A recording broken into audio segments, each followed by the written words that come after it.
4 y hoy estamos tocando el tema de Dios es Espíritu, ¿ok? Dios es Espíritu. Vamos a hacer una oración. Padre, te damos gracias en esta mañana por tu misericordia, por tu amor, por tu bondad, por la gran misericordia que tú nos concedes de poder estar aquí en tu casa. Pedimos, Señor, que tú bendigas grandemente a cada hermano que esté esforzado en venir a tu casa para escuchar tu palabra. Yo te pido, Dios mío, que por favor ninguno se vaya de acá tal y como vino, sino que se vaya diferente, se vaya renovado, Señor. Se vaya, Señor, con el conocimiento tuyo, para que pueda glorificarte cada vez más, para que pueda adorarte cada vez mejor, para que pueda creer de una manera correcta. Sí, Señor, muchas veces creemos de maneras incorrectas porque no te conocemos. Y mi intención al hablar de tus atributos es que te podamos conocer cada vez mejor. Te doy gracias y te pido tu dirección, Señor, que me ayudes. Señor, ayuda a mis hermanos también. Señor, te pido, Señor, que me ayudes en mi debilidez, en mi defecto, Señor, en mis faltas, Señor. Dios mío, porque me falta mucho camino por recorrer, mucho por entender, mucho por aprender, pero no para acumular conocimiento, sino para poder glorificarte cada vez más. Porque mientras más te conocemos, más te exaltamos, Señor. No es para agarrarnos el orgullo con nosotros, sino para exaltarte a ti. Y te pido en esta mañana que tus hijos que han venido a tu casa, Señor, ellos puedan entender lo mismo, que todo esto es para glorificar tu nombre. Te damos gracias por todo esto en el nombre de tu Hijo amado, Cristo Jesús. Amén y amén. Muy bien, tomemos asiento, hermanos.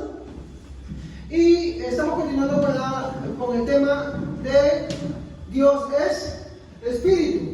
Y hoy vendremos a tratar lo que es la segunda parte, porque ya tratamos una primera parte, ¿se acuerdan, no? La semana pasada tratamos sobre, ¿no?, que Dios es Espíritu y lo importante que es conocerlo. Aunque tocamos algunas cosas que eran incluso en cuanto a la adoración, ¿no? Nos enfocamos más que todo en ese día en lo que es la verdad. Y aunque todavía va a haber un tema central en la adoración y en la alabanza, ¿ok? Tocamos tocamos algunas cosas. No sé si usted recuerda, a modo de resumen, qué es lo que tratamos, ¿no? Recordamos que había un problema, ¿se acuerdan? ¿Cuál era el principal problema que teníamos, hermanos, para poder comprender quién es Dios, para entender a Dios? ¿Se acuerdan alguien? Más o menos lo mencionamos muchas veces. Bueno, digamos que las herejías se derivan de ese problema, pero hay una raíz y esa raíz se encuentra en el mismo hombre. Cuando hablo de hombre me refiero a mujer y hombre. ¿En qué? Exacto. En la depravación humana. El principal problema para entender a Dios se va a encontrar en el hombre y esa es su depravación. Su depravación. Y para esto podemos citar Romanos, ¿no? Romanos, creo que es el capítulo 8, versículo 7 al 9 u 8. Disculpen si me equivoco. Romanos, capítulo 8, versículo 7 al 9. ¿Saben? 7 al 9. Es que yo ese día citaba muchos versículos. Yo hoy no pretendo citar muchos versículos porque este es el resumen de ese servicio. ¿Estamos? Entonces, ¿qué dice Romanos capítulo 8, versículo 7 al 9?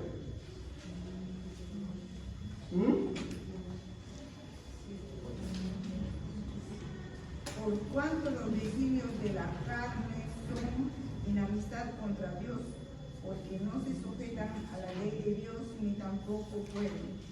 Oh, interesante. Romanos ya, ahí está bien. Usted puede seguir leyendo lo que dice ahí. Miren cómo ya el libro de Romanos, en su carta del apóstol Pablo, está expresando que el problema principal del hombre se encuentra en su interior y que ese problema es la enemistad de Dios. Esa enemistad que el hombre tiene contra Dios es algo innato que está en él, es la depravación.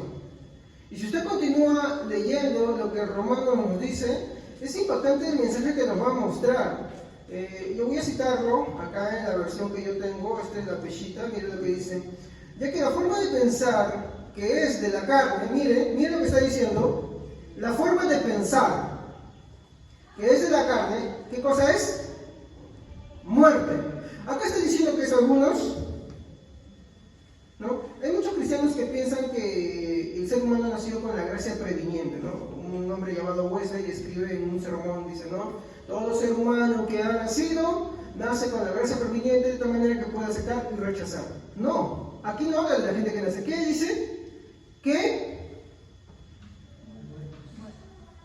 la forma de pensar, dice de unos, ¿qué dice? Que de la carne, ¿qué cosa es? Enemistad contra Dios. Es enemistad contra Dios. Pues no se sujeta a la ley. Acá no dice que uno sí y otro no, dice que todos no se sujetan a la ley. ¿Por qué? ¿Porque quieren? ¿O porque pueden o no pueden? Porque no puede. Pero no dice solamente eso.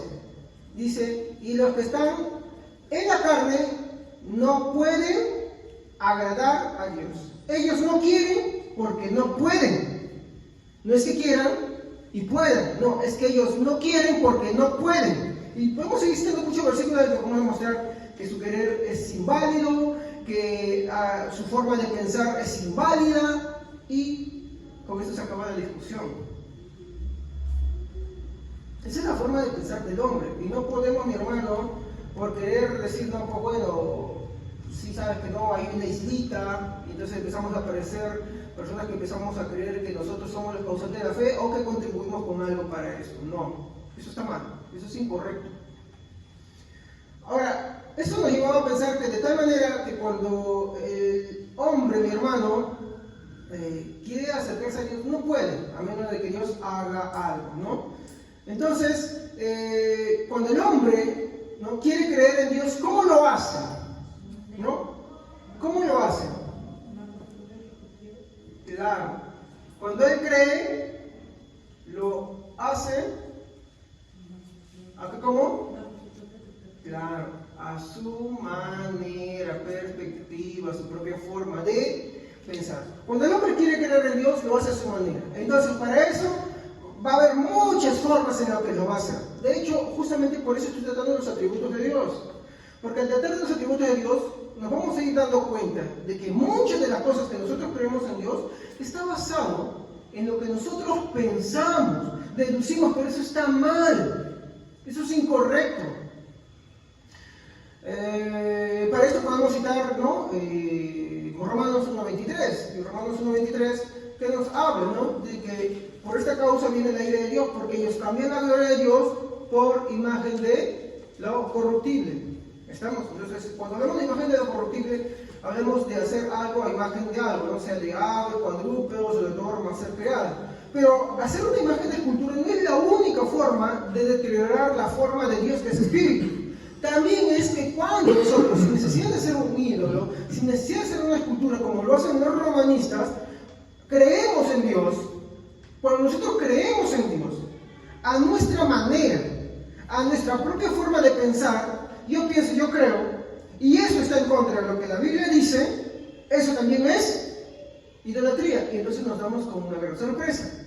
Mucha cantidad de creyentes creen en Dios a su propia manera, y por lo tanto, eso no los hace diferentes de los romanistas. Por lo tanto, son idólatras. Pero hay un problema más.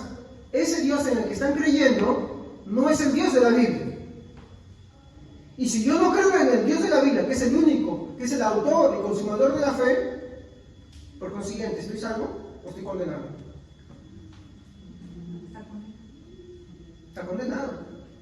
Entonces, Pastor, viene la siguiente pregunta: ¿los católicos son salvos? Yo pregunto, ¿un católico puede ser salvo? ¿Cómo?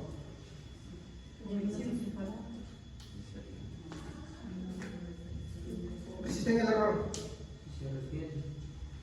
Entonces decimos que él es el que es causante de su propia salvación.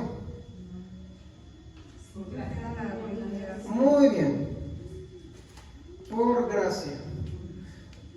Vemos que la idolatría, estoy haciendo un resumen nada más, idolatría no solamente es hacer imágenes, ¿ya? También es hacer imaginación, ¿ya? Y ninguno es Dios. Entonces acá encontramos muchas preguntas que hacemos a Dios, de Dios, a nuestra imaginación. Y eso está mal. Entonces, ¿cómo un católico puede ser salvo? Bueno, yo voy a ser sincero, un católico sí puede ser salvo. ¿Estamos? Pero yo no estoy diciendo que todos. Si un católico, por ejemplo, fue escogido por Dios para salvación, antes de que esta persona sea salva, Dios va a hacer que esa persona reconozca y crea, no en María, así es el catolicismo, no en los santos, sino en Jesús como su único Salvador. ¿Me dejo entender? ¿Sí? ¿Lo va a hacer? Conocemos casos de personas que han vivido en el error, han hecho muchas cosas diferentes, y de repente Dios les envió algo a su vida tan horrible, tan fuerte. Dios permitió que algo sucediera en su vida. Y mediante ese sufrimiento, todas las cosas de las que se valían quedaron en último lado. Y al final reconocieron a Jesús. Por ejemplo, mi esposa fue en el caso de un joven, arquitecto, ingeniero, no sé qué, ya toda su vida ha vivido lo que ha querido. Su mamá, bueno, también ha vivido su vida como ha querido y deseado, ¿no? Su propio criterio, su propia justicia. Pero llegó un momento en que le da, creo que un cáncer fulminante, ¿no? ¿Qué enfermedad era? Cáncer a qué era.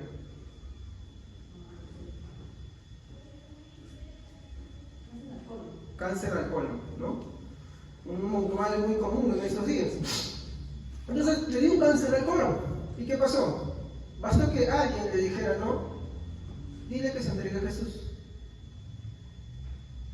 Si el hombre toda su vida nunca quiso, me imagino que pasó muchas veces esto, ¿por qué esta vez sí quiso? Si la Biblia dice que el hombre no puede ni quiere, porque esa es la gracia de Dios. Esa es la gracia de Dios. Porque Dios pone el querer como el hacer, eso hay que entenderlo. Muy bien dicho lo que mi esposa dijo el viernes, ¿no? Cuando nosotros venimos de una vida de pecado, entendemos cuán mal estamos. Y entendemos como Jesús dijo, ¿no? Los publicanos y prostitutas van delante de vosotros al reino de los cielos. No es que son los primeros, sino que están diciendo que ellos, al entender de que no tienen excusa alguna, la sociedad les dice, tú eres un traidor de la patria, eres una mujerzuela que se prostituye con todo el mundo por dinero. No hay nada más que lo justifique, no hay nada de eso. Ella, su verdad se la van a decir todo el tiempo. Entonces viene Jesús y le dice, el reino de los cielos se ha acercado a ustedes. No tienen mérito, no tienen nada, entonces ellos sí van delante de vosotros. Pero ¿qué pasa cuando el creyente ya empieza a pasar el tiempo acá, en la congregación? Empieza a creerse que es mejor que los demás, empieza a creer que es superior que los demás, empieza a creer que él tiene méritos, que lo que él está haciendo le va a contribuir, entonces pasa a ser postrero. Y ese ser postrero no es bueno. ¿Sí o no? Y así vive mucha gente, que hace su propia justicia y dice, yo no hago, no robo, no mato, no hago nada malo. Sin embargo, sucede algo en su vida y Dios hace algo. Hay mucha gente que también pasa con su vida cosas fuertes y aún así no quieren aceptar a Dios. ¿Por qué? ¿No es la misma condición, la misma regla? Es que acá no entendemos algo, es que depende de Dios al final ahí. Ahora, yo no voy a asegurarme de que, bueno, yo tengo mi pariente que no conoce de Dios, entonces yo no voy a dejar que pase. Tú no te puedes asegurar eso a ti, tú no lo sabes, tú no lo conoces. Por eso es que Dios te ha dicho a ti que tú debes de predicar siempre. Tú debes predicar constantemente, porque es el medio que Dios usó. Este hombre me imagino que, si lo habían predicado o no lo habían predicado, no lo sé, pero en ese momento le dijeron, dile a tu hijo que se entregue a Jesucristo. Toda la noche reconoció a su Señor y en la mañana, salvación inmediata, porque Dios lo había salvado. ¿Se dan cuenta? Entonces, ¿un católico puede ser salvo? Obvio, pero antes de que sea salvo, no se va a morir creyendo en María y los santos. No se va a creer así, ni pensando en su herejía, ni nada de esas cosas o cosas contradictorias. Si es que en verdad Dios lo va a salvar, Él va a hacer que Él crea solamente en Jesús como autor y consumador de fe. Ejemplo, el hombre que estaba en la cruz del Calvario al lado de Cristo, el ladrón. No era el ladrón bueno, el ladrón es malo. Los ladrones en el tiempo eran asesinos. ¿Qué pasó? Reconoció a Cristo. Y el otro no estaba en la misma condición. ¿Qué nos demuestra eso? O Pedro y Judas, ¿qué nos demuestra eso? Muchos dicen, yo voy a buscar a Dios cuando yo quiero. Pero Jesús dice, nadie viene a mí. Porque eso le dijeron a Jesús. Nadie viene a mí si el Padre no lo trae a mí primero. Nadie va al Padre si Él no lo trae a mí primero. Me estoy parafraseando. Entonces, Eso no quiere decir que yo tengo mi pariente que está pues, en una falsa religión, porque el catolicismo es falso, hay que ser sincero, lo voy a decir claramente, es falso, totalmente falso, ¿ya? El mormonismo es falso, los testigos de Jehová es una herejía muy grave, es una religión muy falsa, el Islam también, igual que aquel que dice yo ni conmigo contra Dios, yo lo que yo creo en mi casa también está perdido, ¿me entiendes? Pero tú tienes que predicar a todos ellos, ¿ok? Muy bien, ¿qué más hablamos? Como Dios, ¿qué es Dios? Espíritu. ¿Y cómo debemos adorarlo a Él? Espíritu. En espíritu, ¿no? Espíritu. ¿Y qué dijimos, no? Vamos a adorar en espíritu. O como un corderito se ponen a hacer ahí y se ponen con eso. ¿Eso es adorar en espíritu? Eso no es adorar en espíritu. Oh, mira, mi guitarra, mi guitarra. No sé si estamos. Eso es adorar en espíritu, eso no es adorar en espíritu. Dios no es carne, por lo tanto la adoración no empieza en la carne, empieza en el espíritu. Y nos acordamos de la omnisciencia de Dios, ¿se acuerdan? Todo está cubierto ante Dios, nada puede ser escondido. Entonces, mi adoración no empieza acá con mis manos. Mi adoración no empieza con mis pies.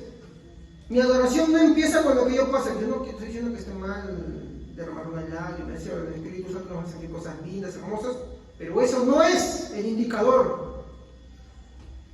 Porque si Dios es espíritu, entonces una adoración física no le va a satisfacer. Pero si Él fuera físico, algo físico le tendría que satisfacer. Por ejemplo, yo soy físico. Entonces, si mi esposa hace algo que a mí me agrada, obvio que mi carne se satisface, porque soy físico, soy material. ¿Sí o no? Y viceversa también. Pero Dios no es físico. Por lo tanto, lo físico no le va a agradar, no le va a adorar. ¿Qué es lo que le va a adorar? Lo que es hecho en el espíritu. Y al hablar del espíritu estábamos hablando de nuestro espíritu también. Y cuando hablamos de la adoración de nuestro espíritu, ¿qué es lo que Dios va a ver? Tu interior. Ay, si Dios conoce tu corazón. No, mentira. Porque Él dijo más. En el espíritu y en qué? Verdad. ¿Podemos mentir a Dios?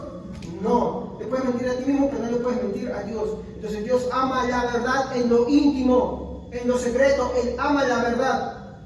Él quiere que tú no vengas con mentiras.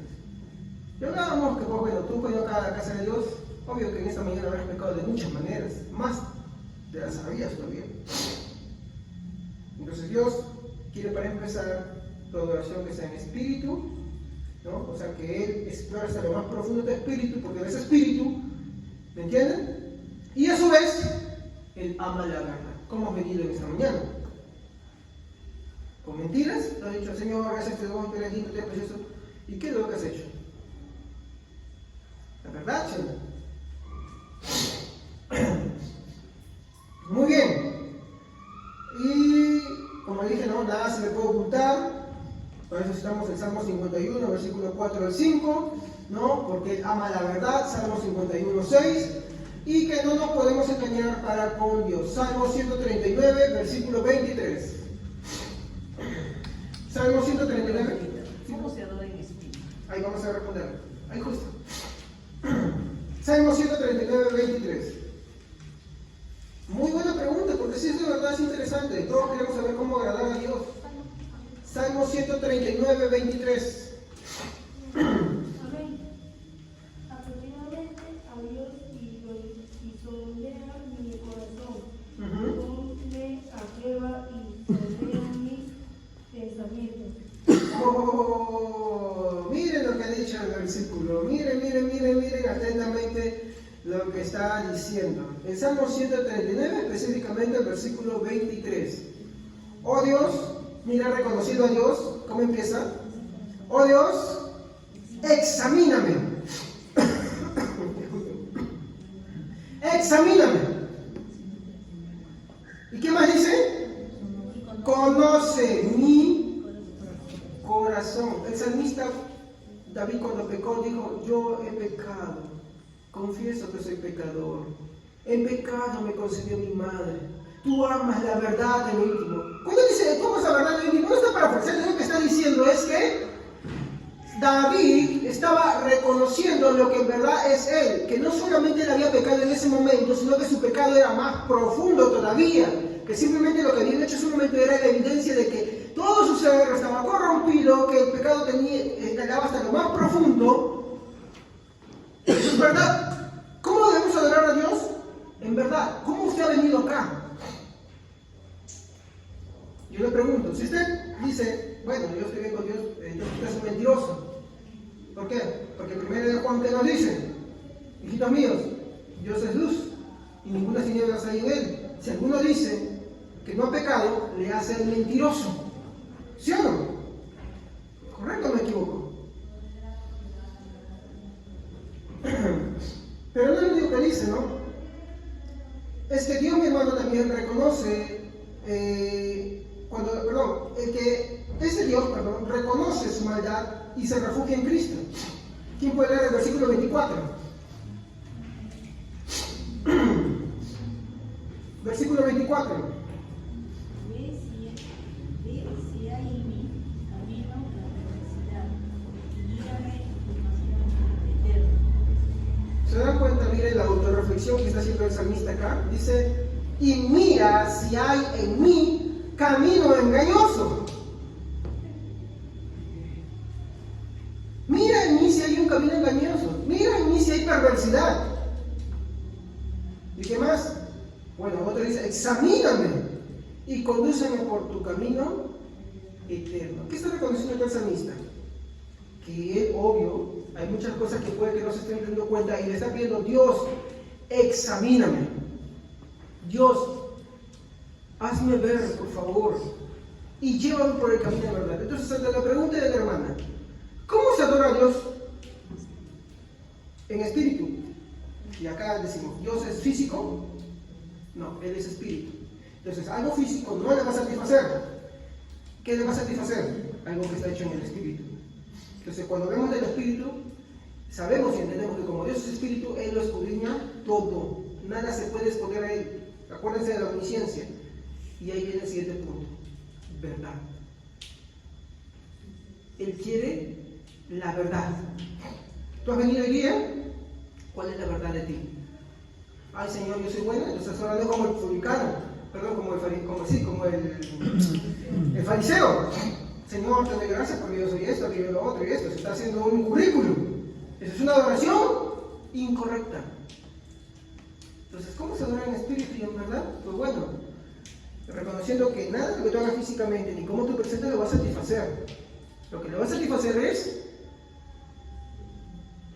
que tú, acá adentro, te abras, te muestres a Dios tal como eres. Por ejemplo, cuando Dios ve a ver a Adán después de que era pecado, ¿Dios no sabía que Adán había pecado? Obvio que sí lo sabía, pero ¿por qué le pregunta a Adán dónde estás? Es sincero. Claro, es que ama la verdad en lo íntimo. Entonces, tú venís ahí acá, ¿cuál es la verdad? Obvio que has pecado, yo también he pecado muchas cosas, no me das cuenta. Dios mío, examíname. Y ahí, ya lo que tú hagas tocando, cantando, aplaudiendo, ahí sí, como eso va a ser una consecuencia. Eso va a ser ya una consecuencia de una verdadera adoración hecha en espíritu y verdad. Por eso lo vamos a tomar en otro servicio, ¿ya?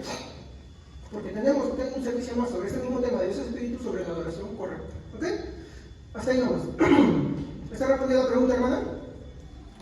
Ya, muy bien.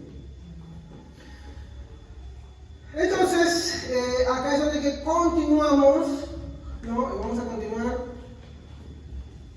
ya, con las características.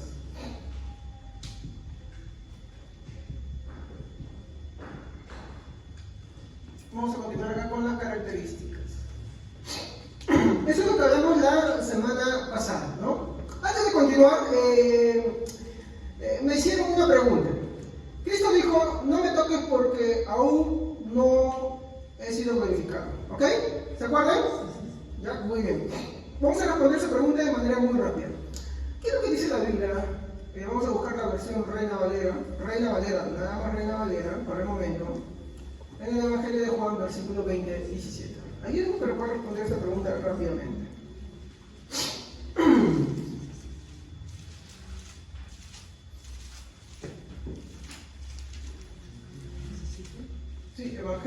Juan, versículo 20, capítulo 20, perdón, versículo 17. Ellos se encuentran el pasaje. Jesús le dijo, no me toques, porque aún no he subido a mi Padre. Mas ve a mis hermanos y dile, subo a mi Padre, a vuestro Padre, a mi Dios y a vuestro Dios. Muy bien, gracias hermana Evelyn. Acá tenemos algunas observaciones. Primero, Jesús dice, no me toques porque no he subido. ¿Sí o no? Aún no he subido. No dice, aún no he sido glorificado. ¿Sí o no? ¿Entendemos esto? ¿Está bien en todas las versiones? ¿Sí o no? Ahí no dice que he sido glorificado, dice, no he subido. ¿No he subido a quién? Y eso es importante. A mi Padre. Muy bien. Ahora, acá hay que entender algo. Literalmente, lo que dice es, no me toques. ¿Ok? Pero el sentido es de la siguiente manera. Y eso lo pueden corroborar, por ejemplo, si ustedes leen la versión del lenguaje de la traducción actual, una versión internacional, ¿no? El sentido que está expresando es de la siguiente manera. Deja de aferrarte a mí. A ver quién tiene nueva versión internacional y traducción al lenguaje actual. Es una pregunta que me hicieron pasada y, obvio, momento le dije voy a dar la respuesta para esta semana. A ver. Pero aquí no está en la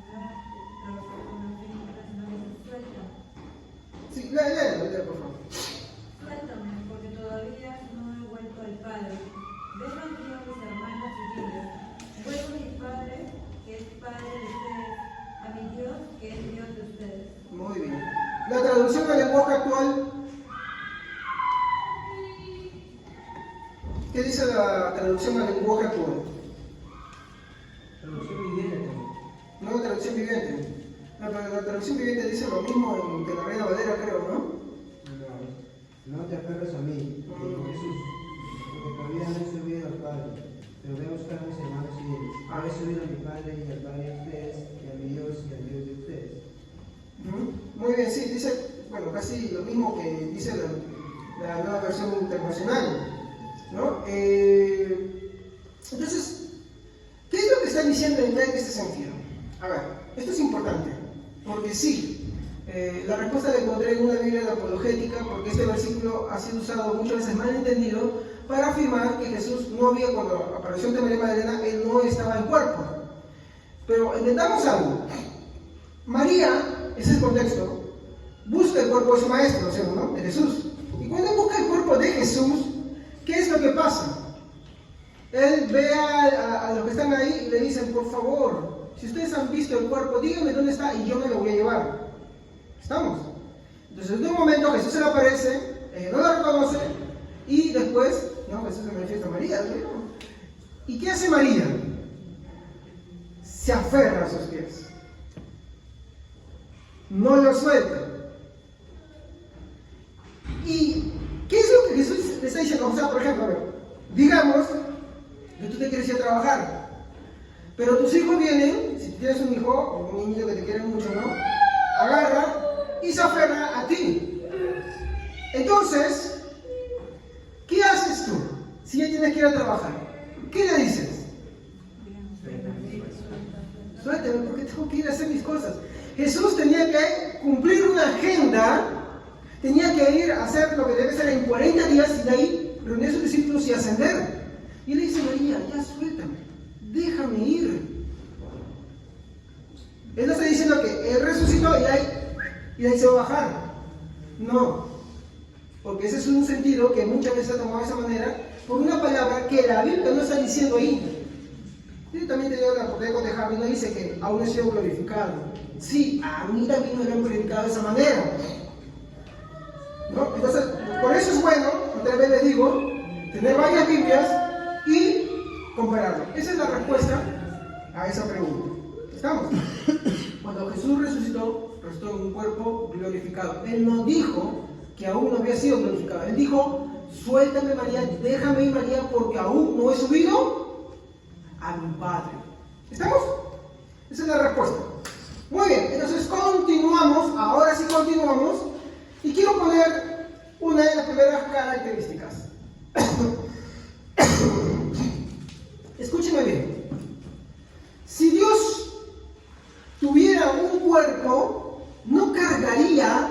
a la humanidad con el pecado de cambiar su gloria por la imagen de algo corruptible. Vamos a ponerlo así. Si Dios tuviera cuerpo, no culparía, ¿no?, de, ¿cuál es la palabra? ¿Qué es la idolatría? ¿Qué es la idolatría? Tratar de hacer una imagen que a uno le parece de Dios, ¿no? Entonces, Dios, al ser espíritu, como vimos, Dios no tiene cuerpo, ¿no?, ni nada corporal lo va a satisfacer. Dios, al no tener cuerpo, pero si en el caso Él tuviera un cuerpo, ¿ya?, Él no culparía a la humanidad. Pero como Él no tiene un cuerpo, ¿qué hace? Sí culpa a la humanidad. Usted dirá, pero ¿cómo es esto? A ver.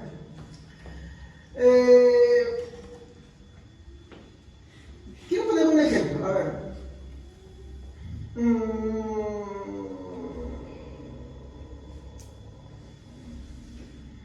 Mi pareja, matrimonio. ¿Qué ha pasado con sus esposas, ¿Ah? Justo para la dinámica de hoy sabía. Había tenido una dinámica así. Bueno, la verdad nomás. Hay que fijarse en eso. Hoy es domingo, es día del Señor, es importantísimo. A ver, ¿a quién podemos coger? Hermano Alejandro, a ver. ¿Usted quiere Edita? Obvio, si la quiere, ¿no?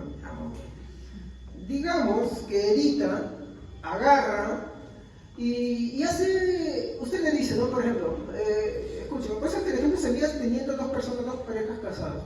Pues yo no sé cómo se que no me dio las esposas ninguno de los casados. No sé qué ha pasado. Hay con mi mamá ya que me cuenta, ¿no? Por favor, ¿no? ¿Ya? Si digamos que tú pides, ¿no?, de la manera como tú te conoces, pides a tu esposa, ¿no? Mire, hermano Alejandro, póngase aquí un ratito para que me atención, este ejemplo que bueno, usted quisiera una respuesta. Si tú fueras, ¿no?, de una manera, y tú dices a tu pareja, descríbeme con mucho amor, ¿estamos? Ya. Ahora, yo quiero que me des una respuesta así sincera, ¿ya? Pero al hacerlo ella, te describe a ti usando la imagen de otra persona, ¿ya? Cualquier persona, ¿ya? Digamos, fulano, mengano, sutano, por no llamar a una persona. ¿Qué sentirías?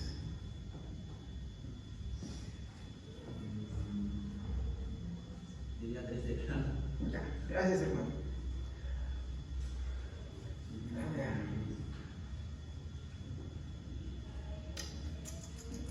Mi esposa está ocupada con Santiago. A ver. Cristian. A ver, Cristian. Digamos que yo le pregunto a tu esposa, hermana Laura, por favor, descríbeme con mucho amor a su esposo Cristian. Y la hermana Laura te empieza a describir como quién. Como Elvis Presley, ya, digamos. ¿Cómo te sentirías tú?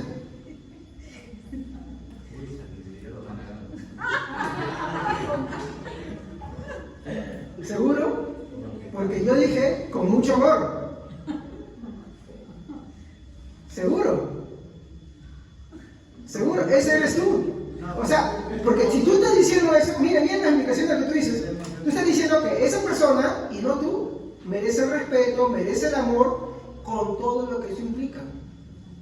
Con todos los derechos. Así que no es una bromita. ¿Cómo te sentirías tú? Bueno, que me compare con alguien de sus buenos, No, a ver. bacán. No, a ver, vamos a tomar a alguien. Ahí está otra manera. A ver, miren. Quiero que me entiendan bien el ejemplo. Estoy diciendo, entre una pareja de casados, se pregunta al hombre. No, perdón, el hombre pregunta a su esposa, descríbeme, y les quiero que escuchen atentamente todo el mensaje. Descríbeme con mucho amor cómo soy. Lejos de mencionarte y decirte, bueno, ¿sabes qué, Cristian? ¿Sabes qué, Aldo? ¿Sabes qué, Alejandro? ¿Sabes qué, Javier? Cualquiera de los casos, pero que sea correspondiente, no intercambiado, no que Pablo de repente, ¿no? Por ejemplo, yo sé, Pablo, que tú eres una persona alta, eres muy trabajador, me quieres mucho, me aprecias mucho, todo eso, ¿no? Esa es una descripción acorde, porque se está pidiendo que te describan a ti, no que te describan a otra persona. Pero lejos de describirte a ti, empieza, por ejemplo, a describir a otra persona.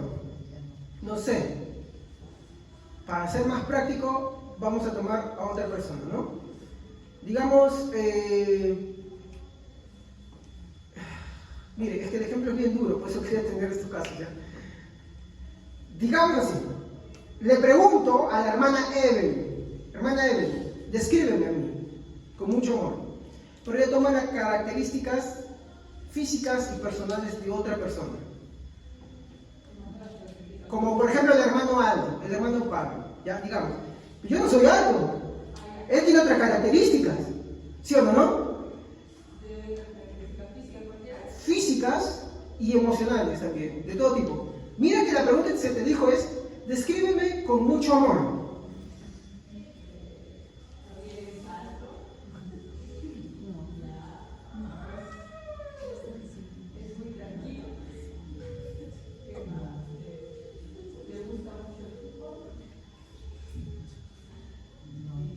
Ahora, la pregunta es, ¿yo soy la persona que ella describe con mucho amor? No. Es otra persona. Y si ponemos nombre, porque ahí dijimos el ejemplo, es, te describe con el nombre de otra persona. Eso causa cólera, ira. No sé si me dejo entender. Vamos a tomar este ejemplo con las hermanas. Si tú le dices a ti, por ejemplo, a las esposas, por ejemplo, a una esposa, ¿no? Y ¿sabes qué?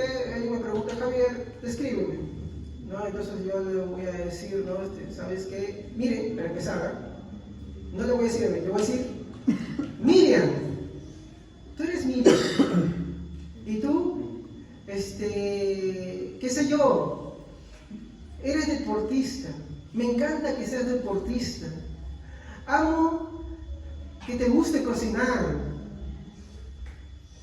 Puede parecer una broma, pero el receptor de la descripción, el verdadero receptor que se está viendo ahí, no es ello, por lo tanto es una ofensa. ¿Me dejo entender ahora? Yo sé que causa gracia, pero en verdad no es una gracia. No al menos para el que tiene autoestima propia, no al menos para aquel que considera cuánto se esfuerza por trabajar en su esposa, en su esposo. ¿Sí o no? ¿Por qué? Porque eso es suplantarte. Tengo ejemplos más duros que serían muy prácticos, pero no lo hago porque hay mucho menores. Para cuando estemos en pareja lo puedo hacer. Ya, pero no. Yo quiero que entiendan eso, que las implicaciones son graves. Entonces, lo mismo pasa con Dios. Cuando a Dios lo describimos de una manera que Él no es, le damos una forma que Él no es, eso es una ofensa. Pero el ofendido, ¿cómo reacciona una persona que ha sido ofendida? ¿Cómo reacciona el ofendido? Muy bien, molesto. ¿Qué dice Romanos, en el capítulo 1? Por esto la ira de Dios se revela contra la humanidad, se manifiesta contra la humanidad. Molestia. ¿Qué más? Muy bien. Indignación, porque estás indignado. Ira. Indignación. ¿Cómo es posible? ¿Cómo es posible? Y así podemos seguir la lista. Ahora sí, me dejo entender. Entonces, por eso, mi hermano, el agarrar a mi hermano y hacer idolatría es pecado. ¿Cómo lo va a hacer el romanismo? Yo no entiendo, y eso sucede porque no se estudia la palabra. Es cierto, es bueno estudiar apologética, es bueno estudiar filosofía, es bueno estudiar mucho, está muy bien. Pero también es bueno estudiar quién es Dios. ¿Estamos? Saber cómo es Él. Tristemente, hoy en día, tanto se habla del hombre, de cómo se siente, mira los 5 pasos para el éxito, tú eres un campeón, las canciones que meten todo eso. Y como no conocen a Dios, hoy hay una gran masa de pseudo protestantes, especialmente de muchas, y usted puede investigar, muchas iglesias de corte carismático, se están yendo a las filas del romanismo hoy en día. ¿Y saben qué dicen? El romanismo es la verdad. El catolicismo romano es verdadero. ¿Por qué? Porque no conocen quién es Dios. No saben sus atributos. Así como acusamos a los católicos de que ellos no conocen de Dios, ¿qué te hace pensar que muchos de los que están en la iglesia conocen de Dios?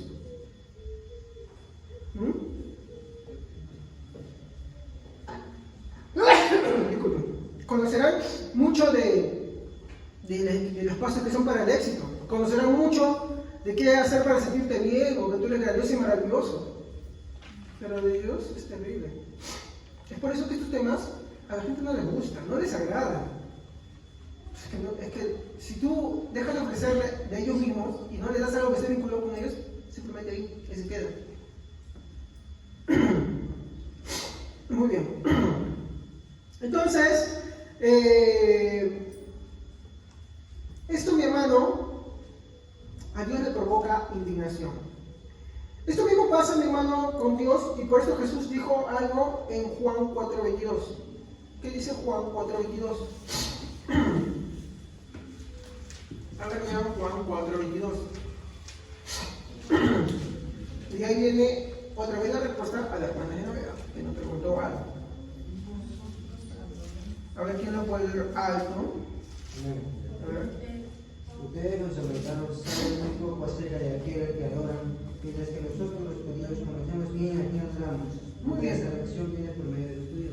Esa versión nos dice, ustedes conocen muy poco a quién adoramos. ¿Qué dice otra versión? A ver. Vosotros adoráis lo que no sabéis. Nosotros adoramos lo Hasta que esa primera palabra es la que me interesa. Vosotros adoráis lo que no sabéis. ¿Qué dice otra versión? Amén. Ustedes adoran algo que no entienden. Nosotros sabemos lo que adoramos porque la salvación viene de los judíos. Muy bien. Ustedes adoran lo que no entienden. Y así podemos seguir. ¿Se dan cuenta? Entonces, acá viene el punto, y eso es triste, de muchos cristianos que dicen, ¡ay no! ¿Para qué estudiar eso? La letra mata y el espíritu vivifica. Qué triste que no entiendan la Biblia. Que se hayan agarrado en un versículo y ni siquiera saben qué habla el contexto del versículo. Es muy triste. No voy a hablar de otro día porque mi punto no es hablar y dar respuesta a ese tipo de preguntas. En otro momento lo hablaremos. Hoy quiero hablar de Dios. Pero si tú no conoces bien a Dios, mucho menos sabrás a quién estás adorando. Y si no estás sabiendo a quién adorar, tú estás haciendo idolatría. Porque no conoces a quién adoras. Por eso es indispensable conocerte. Pero pastor, eso no había antes. No, sí, hay una infinidad de versículos, la predicación de los apóstoles, mi hermano, que enseñan cómo era Dios. No, que usted solamente piensa así, otro piensa así. Bueno, discúlpame, ¿no? Yo puedo tener también muchas perspicacias, y pensar otras cosas. Pero también debo regirme a la palabra de Dios, no por un versículo solamente. Es triste que muchos dicen que, no, sabes que cada quien tiene su modo de pensar porque agarran un versículo. No, léanse toda la Biblia. Le pregunto, ¿cuándo fue la última vez que leyó la Biblia? ¿Cómo la está leyendo? ¿La está leyendo como si fuera un WhatsApp, un Facebook, por partecitas? ¿La está estudiando? Eso hay que preguntarnos. Muy bien.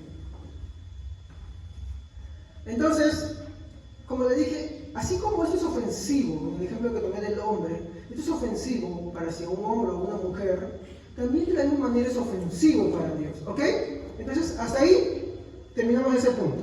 Quiero pasar al segundo punto, y con este segundo punto me voy a demorar un poquitito más, ¿ya? Y es que si Dios no fuera espíritu, no podría ser creador, ¿ya? si no fuera espíritu, no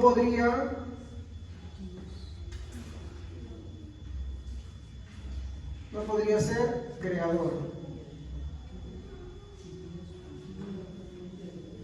¿Ya? Si Dios no fuera espíritu, no podría ser creador.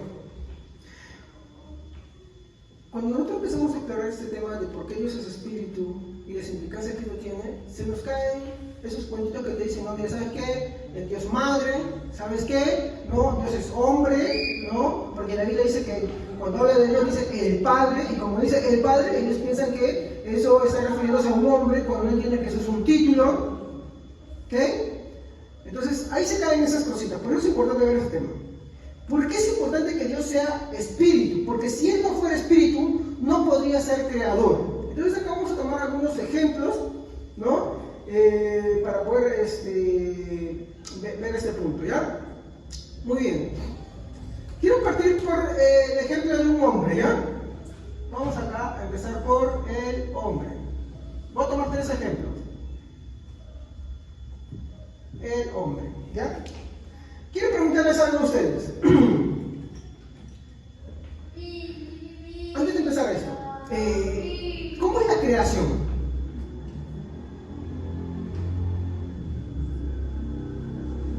¿Cómo es la creación? ¿La creación es simple o es compleja? ¿Qué es compleja? ¿Qué es compleja? Es decir, está compuesta de muchas cosas. Y ahorita voy a explicarles por qué. El hombre. Cuando hablamos del hombre, ¿cuál es la composición del hombre? A ver, así a lo básico. ¿Qué tiene el hombre? Carne. Muy bien, eso se llaman tejidos. ¿Qué más? Órganos. ¿Qué más? Estamos viendo lo importante. Ajá. Huesos. Etc. Y así podemos seguir. Le pregunto, ¿el hombre es simple o complejo? Complejo. ¿Por qué es complejo? Porque está compuesto de muchas cosas. Y como está compuesto de muchas cosas, si tú separas, por ejemplo, sacas del hombre el corazón, ¿qué le va a pasar al hombre? Y como consecuencia, se degrada su cuerpo, va a la tumba, se degrada su cuerpo y se corrompe, ¿no? Se va degradando y se hace... por ejemplo, el hombre pierde su médula espinal, su columna vertebral. ¿Qué le pasa? No puede caminar. No puede caminar. Por consecuencia, tampoco va a poder vivir mucho tiempo. Porque esa columna, ese hueso, protege ciertos nervios que hacen funcionar. Como consecuencia, ¡pum!, y muere. Por ejemplo, un accidente, ¿no? Por ejemplo, ¿has visto cuando se rompe el cuello? ¿Qué pasa? El hueso que se rompe ahí, que protege, ¿qué sucede con los nervios y todo lo que está ahí? Al estar expuesto, un hombre sin huesos no puede vivir. Tejidos. Ese es uno de los peores castigos, por ejemplo, ¿no? Hablamos de la piel. Antiguamente, cuando agarraban a un hombre, uno de los peores castigos es que lo despellejaban vivo. Y era una de las peores muertes. ¿Tú qué crees, que se curaba? ¿No? Eso se llama el desollamiento. Sufría y moría horrible. Mira, solamente por faltarle la piel, ¿eh? Solamente por la piel, imagínense. Entonces, el hombre es algo compuesto. Quítale alguna de sus partes principales y ya fue. Muere. ¿Estamos? Ya, muy bien.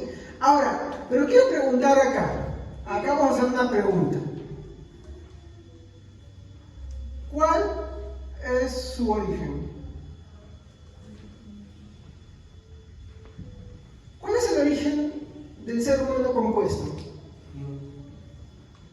No, hablamos físicamente. Quiero tomar eso para llevarlo al ámbito espiritual, ¿no? O sea, para dar la explicación sobre Dios, que es espíritu.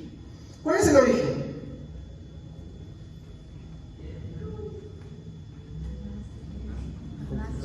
Cuando... ¿Ah? ¿Cómo? ¿La concepción? Ya, en la concepción, ¿qué pasa? ¿Qué se forma en la concepción? No,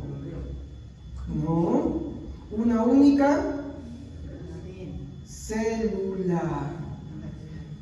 Eso se le conoce como, ¿han escuchado esto? Cigoto. Cigoto.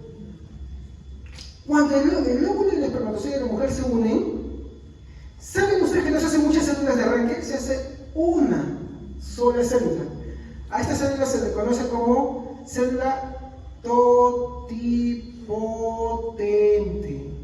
Pastor, ¿por qué me explica esto? ¿Por qué?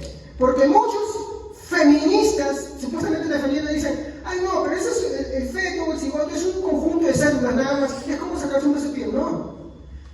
La célula totipotente no es cualquier tipo de célula.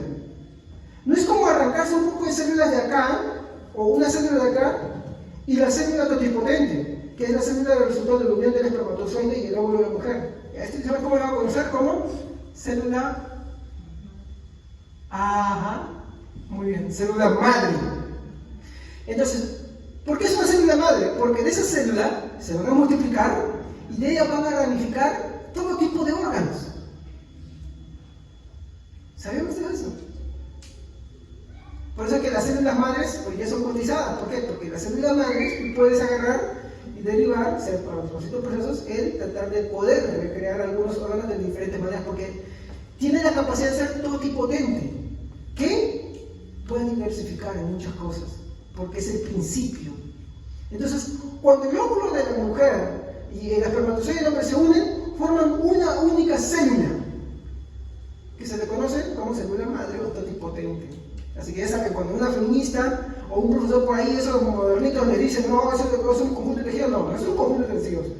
Es una célula totipotente, que es muy diferente. Hablen de sus términos, ¿no? Porque cuando tú dices totipotente, estás diciendo que tiene la capacidad de crear muchos órganos, de dar origen a muchos órganos. Y como dije, ¿de qué está compuesto el hombre? Entonces, de la célula totipotente salen huesos, órganos, tejidos. Entre los órganos, el corazón, cerebro, el sistema nervioso, todo. De ahí, todo parte de una única célula totipotente. Entonces, ¿cuál es el origen del hombre?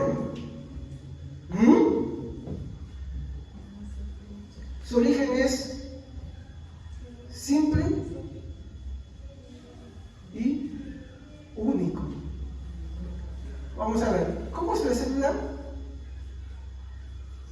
Esta es la célula totipotente.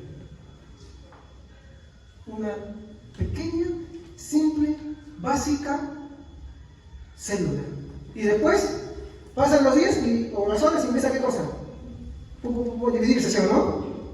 Y de pronto empieza a formarse más. Y de pronto aparece algo extraño, un aliens ahí. Y de pronto se empieza a formar sus bracitos. Y de pronto, cuando me mostraron la ecografía del hijo de los primeros días, estaba jugando al box en la barriga de mi madre. Es así justo, lo tomaron así todavía. No sé si tendría formado los dedos o no, pero ya estaba así ya. ¿No? Igual te mete mi hija, quería saber qué cosas y ¡fra! Con la patadita para un costado. Ahí le salió bien. Todo eso tiene un origen simple y único. ¿Se dan cuenta? ¿Estamos hasta ahí? Ya, muy bien. Entonces, entendamos esto. Todo lo complejo que existe siempre va a empezar en la simplicidad. Quiero que alguien me lea Génesis en la nueva versión internacional. Por favor, específicamente esa Biblia la describe de la mejor manera. Génesis 1.1. Por favor, no me digan dónde buscarlo, por favor. Génesis 1.1, nueva versión internacional. El que lo tenga lo puede leer, pero yo quiero que todos lo escuchen. A ver, ahí, lentito. Léelo lentito y especialmente la primera partecita nada más. ¿Qué dijo ahí? Dios. En el principio. yo te les dije que todas las cosas complejas tienen un origen único y simple. Quédense con eso, ¿ya? Vamos a hacer otro ejemplo. Ya me van a ir entendiendo a medida que llega el tercer ejemplo, ¿ya? Espero que con este me entiendan. Entonces, vamos a ver, por ejemplo, esta teoría. Por favor, no me tiren piedras todavía, esperen a que termine. ¿Qué dice acá? ¡Hereje! ¿Cómo es posible que va a haber una teoría atea? A ver, vamos a escuchar. Muchos ateos dicen esto, ¿no? No, pero el universo se creó por el Big Bang. ¿Ya? Pero vamos a ver qué decía esta teoría. ¿Ya? Y vamos entonces acá entender que, lo siguiente, ¿no? Si usted se está escandalizando, querido hermano, por lo que estoy hablando ahorita de esto, del Big Bang, es porque usted no ha leído historia. No quiero ofenderlo con esto. Lo que quiero decir es que usted tiene que investigar primero antes de hablar, porque otro pastor simplemente lo ha dicho. Como estoy diciendo que usted me escuche ciegamente a mí, usted agarre y antes de empezar a hablar, antes de decir, ¿sabe que a mí no me parece, yo no creo así?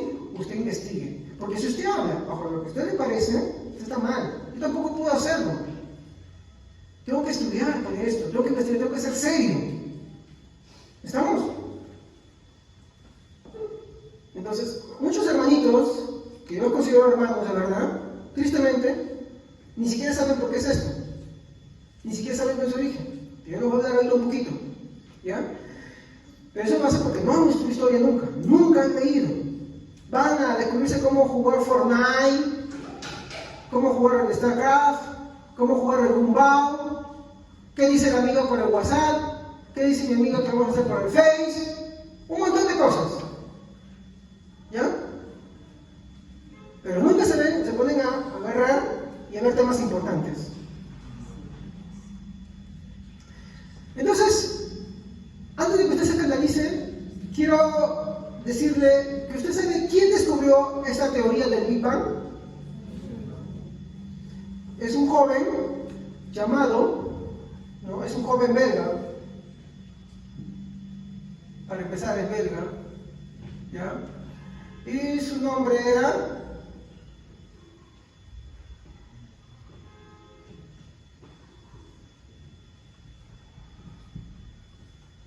Georges Lemaitre, un joven belga. Ahora, ¿qué cosa era él? Era un físico matemático.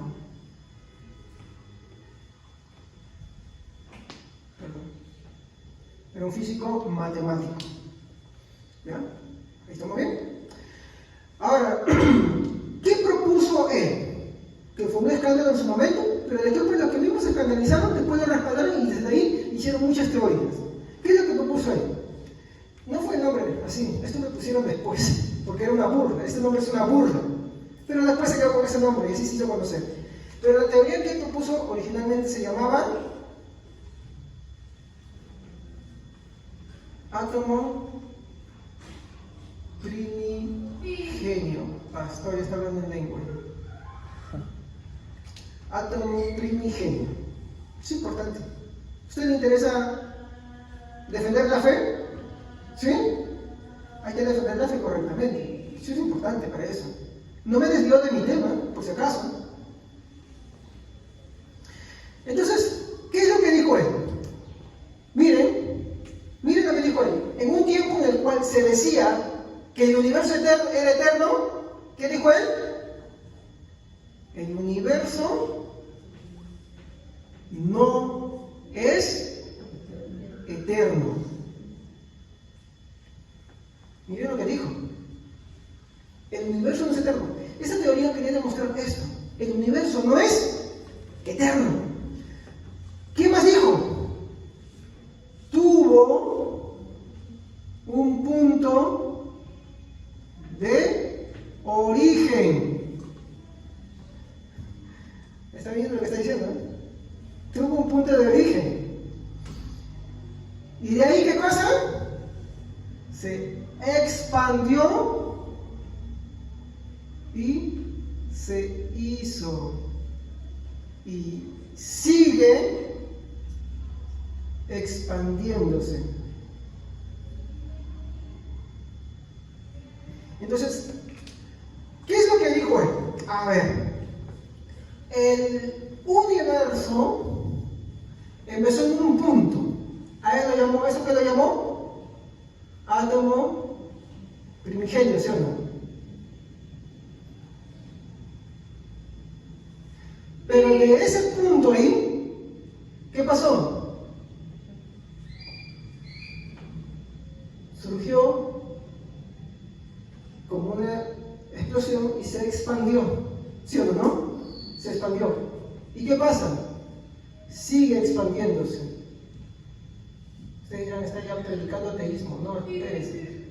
Entonces, como él se dio cuenta de eso, él ¿qué dijo? Pero si recorremos la película en reversa, si el universo se está expandiendo, quiere decir que Mu tuvo un origen. ¿Usted ha visto alguna vez una película en reversa? ¿Sí o no? Ustedes saben que ahorita el universo sigue expandiéndose, ¿sí o no? Por ejemplo, la galaxia que quedaba a una distancia, en 10 años van a quedar más lejos. Y los planetas también se van alejando uno del otro. ¿Sabía usted eso? Eso se le conoce como la entropía. Ya, no quiero hablar mucho más allá, pero esa teoría decía eso. El universo tuvo un punto de origen del cual se expandió, se hicieron las cosas, y que él lo que buscaba era verlo en reversa, para demostrar de que así como se expandió, todo tuvo un punto, un comienzo, un origen. ¿Y saben cómo dice la teoría del átomo primigenio? Que era un origen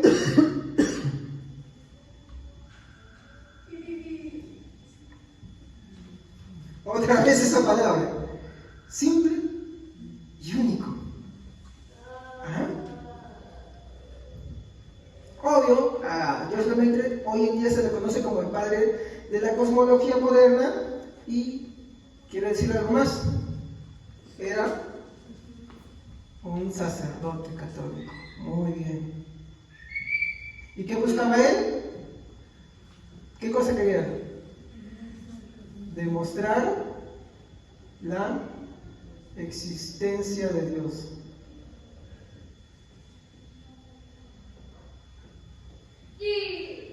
Él buscaba eso. Él decía, todo tuvo que haber partido de un origen. Algo tuvo que haberlo originado. Pero todo partió, porque si todo se está expandiendo y lo ponemos al revés, quiere decir que todo parte de un punto. ¿Y qué nos decía Génesis? Dios en el principio. ¡Wow!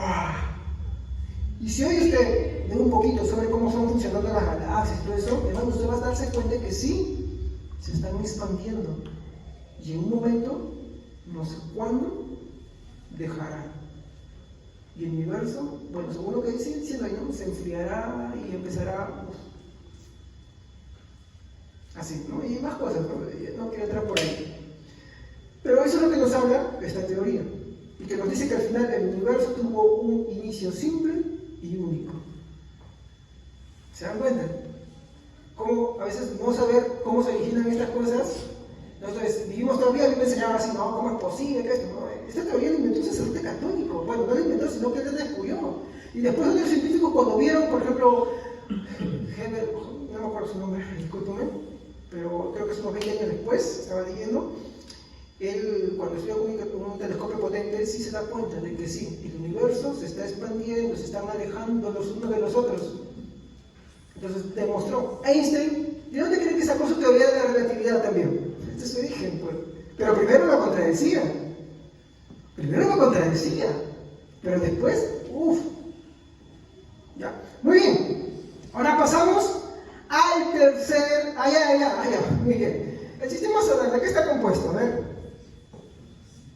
¿De qué está compuesto? Bueno, todo lo que vemos ahí. Los cielos, ¿qué está compuesto? Planetas, ¿no? ¿Qué más? Galaxias, muy bien dijeron ahí. ¿Qué más hay? Soles nebulosas, etcétera, que sabemos más que habrán ahí. ¿Ya? Pero ¿cuál fue su origen? Simple y único. ¿Estamos? ¿Se da cuenta? Ya me faltó. Disculpen. Ya, C. Este es mi último ejemplo. Árboles. ¿Cuándo no?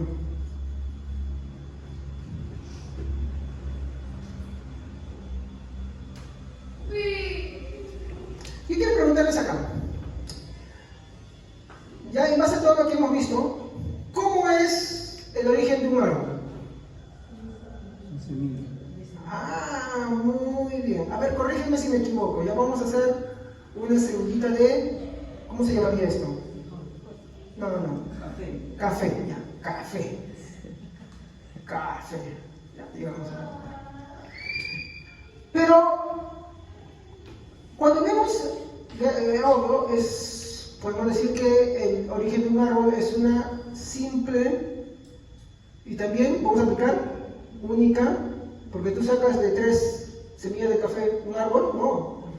Cada semilla da un árbol. ¿Ya? Y única. Muy bien. Ahora, ¿por qué es complejo? ¿Cómo? El café no es un árbol. ¿Sí? Si es un árbol, ¿quién dice que no? Ahí están las hermanas cafetaleras. Tremendo. Que ustedes, y tremendo, también sí me dicen. Que ustedes lo tomen en la mañana no quiere decir que, por ejemplo, ya, a ver, ustedes que lo han visto. ¿Por qué es complejo el árbol del café? ¿Qué tiene el árbol del café? Raíces. Muy bien. ¿Qué más? Ramas, Tallo. tallos. ¿Qué más? Frutos. ¿Y antes del fruto? Flores. ¿Se dan cuenta que es siempre más complejo? Entonces, un árbol, ya, disculpen mi mal dibujo, mi hija es mejor dibujando que yo, ¿ya? ¿Ya? Y acá sus florecitas, todo y sus frutitos, ¿ya? Y acá para abajo sus raícitas, ¿ya? Listo. Es complejo, ¿sí o no? Los árboles, ¿sí o no? Y así podemos hablar de cualquier árbol. Pero su origen, ¿qué cosa es? Una única y simple semillita. Simple y único. Pero cuando germina, todo lo que sale de esa simple y única. Eso es lo que quería explicar con el universo. Ya, disculpen, acá me confundí, me di un lapsus y le puse al revés. Pero es lo mismo que en el hombre. En el hombre, ¿qué era? Una única y simple célula totipotente. En el universo, como decía la teoría de Big Bang, ¿no? El átomo primigenio, ¿no? Del cual surge todo, dice, ¿no? Y en el caso de los árboles, una única y simple semillita, ¿no? Muy bien. Entonces, ¿qué conclusiones yo puedo sacar de todo esto? ¿Qué conclusiones yo puedo sacar de todo esto? ¿Qué puedo decir de todo esto, hermanos? Que de la misma manera podemos decir que para que todo lo complejo pudiera existir, ¿no? O sea, a ver, les pregunto, ¿la creación es compleja o simple? Todo lo que existe es complejo. ¿Y por qué es complejo? Ahí está, muy bien, eso es importante para mí. Ustedes decían, pero qué pesado el hermano Javier, ¿por qué no tantos ejemplos? Porque para mí también me fue difícil entenderlo, así que tuve que buscar ejemplos para poder explicárselo. Es complejo porque todo está compuesto de muchas cosas. Y si tú sacas, por ejemplo, del café, del árbol, le sacas las raíces, ¿vive? ¿Le sacas el tallo, vive? Así sucesivamente. Ahí podemos seguir, quítale las hojas, ¿puedo vivir? Quítale todo el tiempo las hojas. Vas a frustrarlo también. Y en un momento, se saca y muere. Si no, inténtalo. Conozco hermanos que pedían un árbol y me dijeron, ¡pon el árbol! Y me acordaron, ¡pah! Y ya nunca más. Alguien se acuerda ya. Una galaxia, quítale el sol. Ya fue ya. Tú sabes que la planeta, por ejemplo, quita Venus. ¿Tú crees que va a venir en la Tierra? ¿Por qué crees? Hay un hombre, no me acuerdo bien si es el nombre, que se considera Venus como la protectora de la Tierra. ¿Saben por qué? Porque Venus es un planeta gigante y con su gravedad atrae los asteroides. Miren cómo fue Dios. Entonces, en vez de que los asteroides se vayan directo a la Tierra, ¿a dónde se van? De hecho, ¿han visto ese huequito que dibujan siempre de Venus? Es porque se cree que no solamente fue una tormenta, sino que ahí cayó un gran meteorito que hasta este momento sigue ahí, con ese impacto. Y Venus es gigantesco. Es uno de los pocos planetas que con un telescopio sí se puede ver. Y bueno, así podemos seguir el ejemplo y la analogía, ¿no? Yo quiero que al final me entiendan que, como ustedes mismos han dicho, la creación y todo lo que existe es complejo porque está compuesto de muchas cosas y depende. Pero Dios no es complejo. Y acá viene la reflexión. Si el origen, mi hermano, tendría que ser, para que todo pueda existir, mi hermano, su origen tendría que ser algo simple y puro. Simple y puro de alteraciones. ¿No? Entonces, si nos ponemos a pensar un poquito más, ¿qué es eso simple y puro? Es Dios.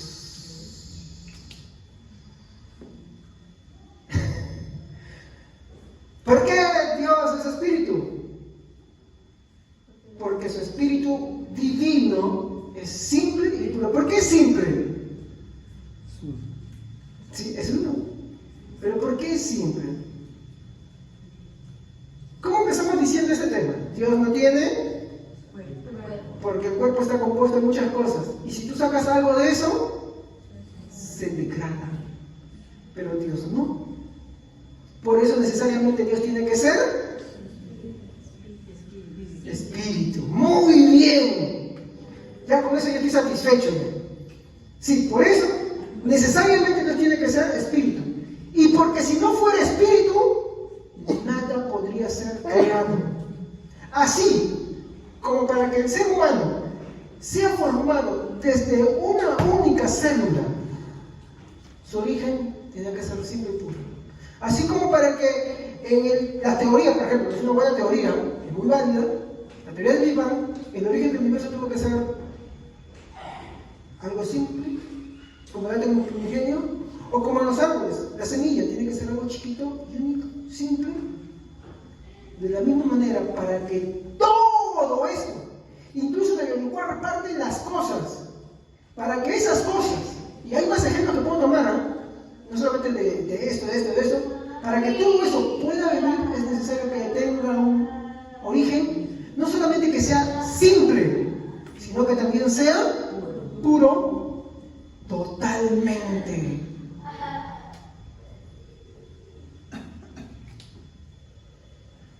¿Me dejé entender?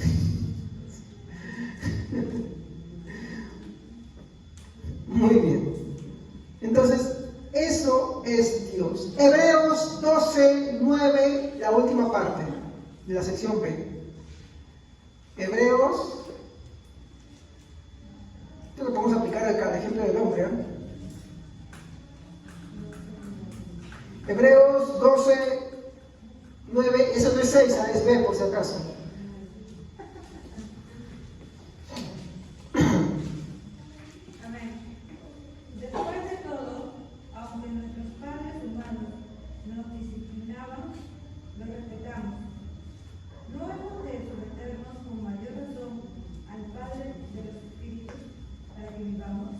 ¿Se dan cuenta? La versión Reina Valera dice al Padre de todos los espíritus. El hombre nunca fue eterno, pero sí fue creado inmortal. Pero no existió antes. ¿Y cuál es su origen de ese espíritu del hombre? Es Dios. ¿Se da cuenta? Ahora, el espíritu, ese es un tema que tendremos. ¿El espíritu del hombre será igual que el de Dios? No lo iguala. Porque para que eso pudiera dar origen a algo más puro y más simple, tendría que tener dado origen. Pero eso nosotros tenemos otro servicio, ¿ya? No quiero complicar más las cosas ahorita, ¿ya? Entonces, eso es Dios. Dios es el origen de todas las cosas. Dios, mi hermano, es aquel que da, o es la causa incausada que da el efecto a todos. ¿Por qué incausada? Porque nada más lo causó a él. Por eso tenía que ser necesariamente espíritu. Por esos ejemplos que te dicen que Dios es hombre, está mal. Cuando hacen ver que Dios es hombre, porque, obvio, ¿no? Dice que Él es el Padre. Es un lenguaje antropomórfico, ¿no? Que habla de cierta compasión para que lo entendamos. O por ejemplo, hay algunos que te predican al Dios Madre. Si hay un Dios hombre, porque la Biblia dice que Dios es el Padre y el Padre es un género masculino, entonces en algunas partes dice que el Espíritu Santo es la paloma o es la osa. No, hay locos que le hablan así, dicen que Dios es mujer. Por favor, entendamos ahí, Dios es espíritu. Dios es espíritu. Pero iremos hablando de eso un poquito más adelante, ¿ya? Porque el tema de Dios es espíritu es un poquito largo, así que me van a disculpar si me toco un par de servicios más. Ya, muy bien. Entonces, como Dios, mi hermano, y esto sí es importante, perdón. Como Dios, ¿qué es Dios? ¿Es un espíritu simple? Nada más. Divino. Es simple y puro. ¿Por qué es simple y puro? Cuando hablamos de puro es algo inalterable, lo que tú has dicho, algo incontaminado. Simple, es su simpleza. Son tres personas dentro de la unidad manifestadas, pero son uno solo, así de simple. Sí es cierto, esto es difícil de comprender. Nadie lo puede explicar más allá. Porque si pudiéramos, Dios dejaría de ser Dios. Pero solamente podemos explicar lo que la vida nos da, más allá no podemos ir. Entonces Dios es espíritu divino, porque Él es simple y puro totalmente. ¿Qué podemos sacar como reflexión de todo esto? Porque esto tiene implicaciones mayores, hermanos. ¿De qué sirve simplemente si voy a ver esto? Esto tiene una razón. De hecho, ustedes van a empezar a entender todos los mensajitos que he dado acá y lo vamos a ver acá ahorita. Jesús dijo algo. Bien en el libro de Juan, capítulo 12, versículo 24.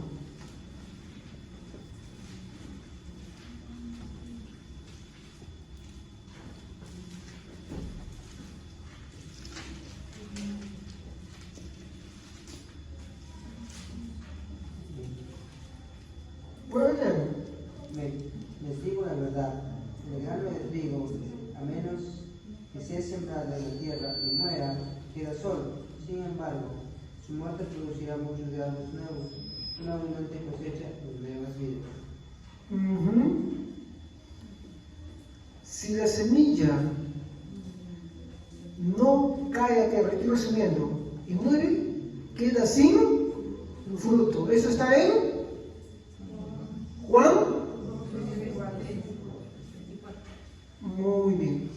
¿Qué tiene que ver con todo esto?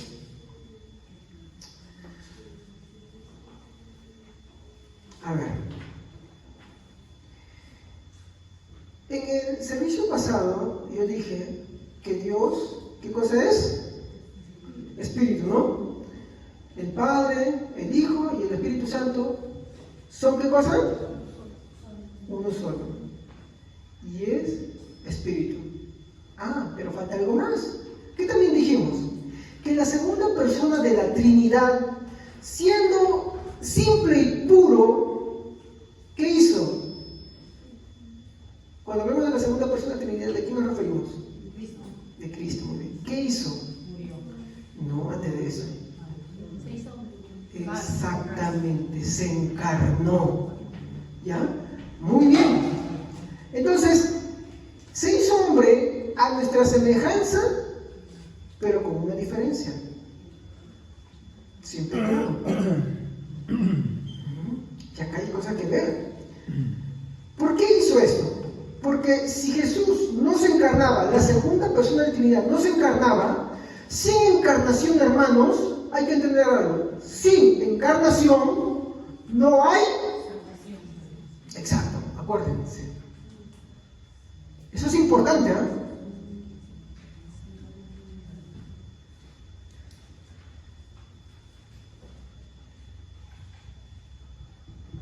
Sin encarnación no hay salvación. Necesariamente la segunda persona de la Trinidad tuvo que tomar forma de hombre, haciendo su semejanza de hombre, pero en esencia también Él es Dios. Y es simple y totalmente puro. Por lo tanto, y acá vienen las siguientes cosas, ¿no? En su concepción fue puro. ¿Por qué? Porque Lucas 1:35 nos dice que el Espíritu Santo hizo sombra sobre María y ella concibió a Jesús. No hubo intervención de hombre, su concepción era pura. No necesitamos un hombre, porque es lo que les dije, Dios es el Espíritu, Él es la fuente de la vida. Si Él no fuera Espíritu, mi hermano, no podría, mi hermano, ser creador. Por eso es que Jesús pudo concebir, mi hermano, en el vientre de María. El Espíritu Santo puede hacerlo, porque Él es Dios, Él es simple y puro. Es más, cuando iba a suceder la creación de las cosas que estaban en el mar, ¿quién estaba corriendo sobre las aguas del mar? El Espíritu Santo. ¿Vieron? Porque es importante entender que Dios es Espíritu. Ahora, en su concepción fue sin pecado. ¿Estamos? Ninguno de nosotros en la concepción, mi hermano, es como Jesús. Nosotros sí somos con pecado. Él no es con pecado.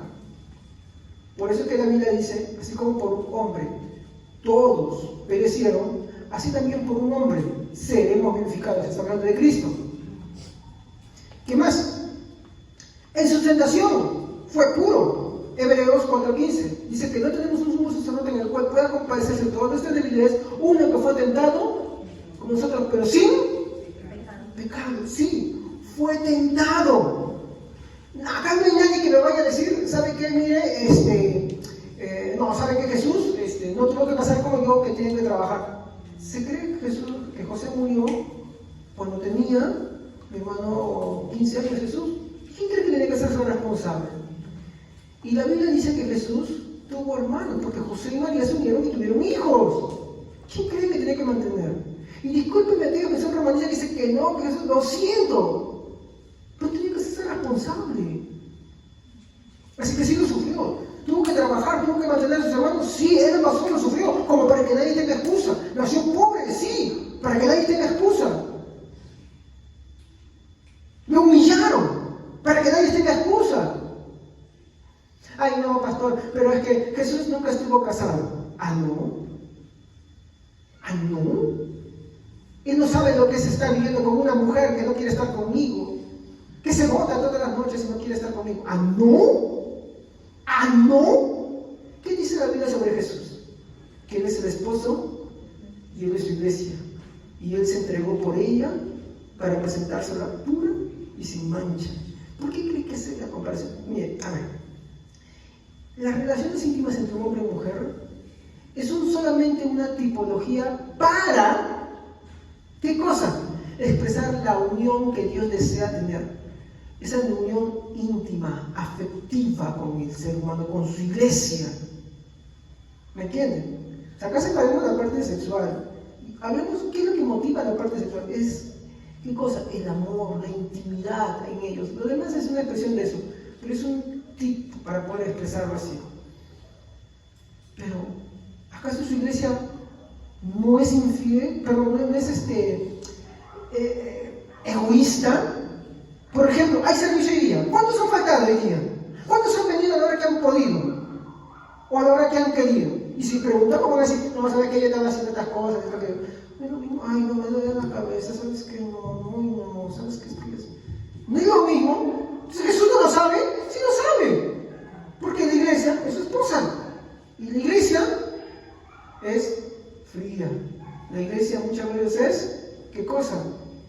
Con pretextos, pero tiene pretextos. Y así podemos acá, así que no puede decir que Jesús no sabe qué es eso. Ay, no, pero ¿sabe qué? A Jesús no sabe lo que es el que le saque la muerte. ¿Ah, no? ¿Ah, no? ¿Cuántos infieles al Señor hay acá? Hoy, por ejemplo, les cuesta con su Señor, quieren estar controlados. Yo no sé, no para muchas cosas. Le digo lo que la Biblia me dice. Ay, no, pastor, pero es que también, pues puede ser válido, pero pregúntese usted, ¿será válido para el Señor? Entonces, ¿Jesús sabe qué es eso? Sí lo sabe. Su iglesia es infiel muchas veces. Es infiel.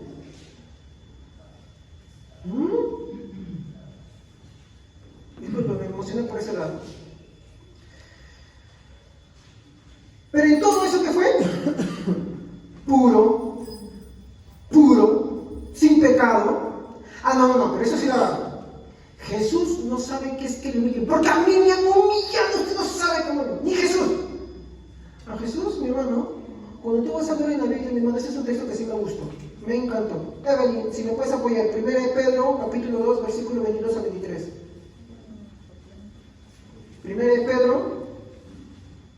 Pedro, capítulo 2, versículo 22 al 23.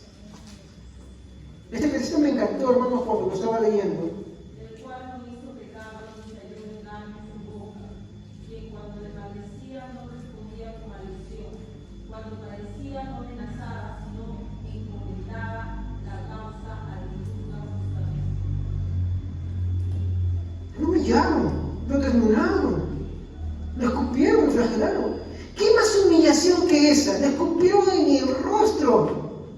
Pero ahí no, a mí me han humillado. No, pero no con esas cosas, ¿no? Entendemos. Y en esa humillación fue sin pecado. Porque dice, él no pecó. Porque no es solamente un espíritu normal que estaba en Cristo, era el espíritu divino de Dios que es santo y totalmente puro. Por eso solamente alguien totalmente puro, eterno, podía agarrar, venir en esa condición y pagar las consecuencias de nuestros pecados en la cruz del Calvario.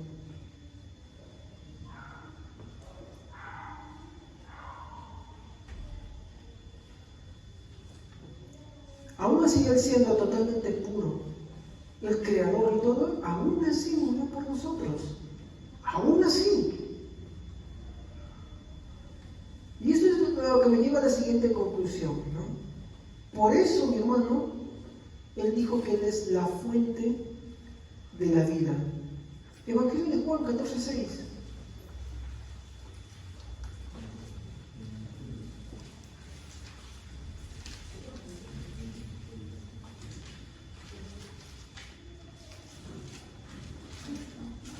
Jesús les dijo, yo soy el camino y la verdad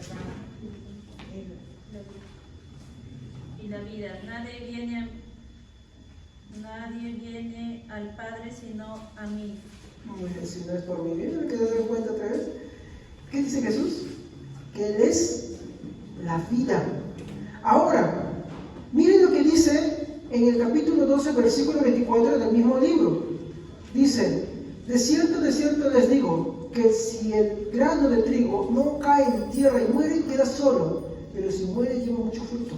Porque era necesario que esa encarnación que Él hizo, mi hermano, de venir a este mundo, aún siendo totalmente simple y puro, mi hermano, un espíritu divino y puro, mi hermano, era necesario que Él se encarnara para que de esa manera Él muriera y pudiera llevarnos a la vida eterna con Él, pudiera salvarnos, pudiera redimirnos. No hubiera podido ser de otra manera. Y esto, mi hermano, ¿qué hace? Descarta la salvación por obras, los méritos de las obras. Eso lo descarta totalmente. ¿Y todo lo hizo para qué? Para darnos la salvación. Ahora, como Dios es espíritu divino y es simple y es puro, Él tiene, mi hermano, todo el poder para hacer nuevas todas las cosas. Porque, como le dije, mi hermano, acá hay una cosa, Él no solamente vino, mi hermano, y se encarnó para salvarnos, sino para hacer algo más. ¿Ya? Entonces acá puedo decir, lo siguiente, ¿para qué se encarnó Él? Para salvarnos, ¿sí o no? Pero también algo más. Y esto es a donde yo quiero ir. Pero también para algo más. Hermano Aldo, por favor, apóyame. Muy bien. ¿Qué cosa era ese algo más? Y acá viene esto. Hacer nuevas todas las cosas. Para eso también Él vino. No solamente fue para salvarnos, sino para hacer nuevas todas las cosas. Sí. Entonces, cuando vemos que Él dice, y acá nos está hablando de la resurrección, de todo lo que da, porque Cristo es las primicias de la resurrección, podemos tener nosotros esperanza y confianza en Él. Incluso, si es que nosotros estuviéramos hechos polvo. Hay quienes dicen, ay no, ¿cómo es posible? Lo han incinerado. Y yo que digo de los mártires que por ejemplo, que murieron quemados. Dios no es poderoso para incluso de las partículas, de lo que queda invisible, restaurarlo, juntarlo y hacer nuevas todas las cosas. Sí. Pero hay muchos hermanitos que les gusta escuchar pastores judaizantes que dicen, no, si no te entierran, no, que se va al infierno y te sacan un pasaje de Juan. Una pasada estaba discutiendo con un pastor sobre eso y le mostré el contexto. Muy mal. ¿Por qué? Porque le gusta escuchar pastores que se ponen su toquita para acá, que le ponen candelabro, por favor. Y vamos a hablar sobre ese tema también ya, en el tema de la adoración, hablando de Dios es espíritu. Entonces, eso es terrible también, mi hermano. ¿No entienden? Que Job, ¿qué dijo? ¿Qué dijo Job en el capítulo 19, verso 25?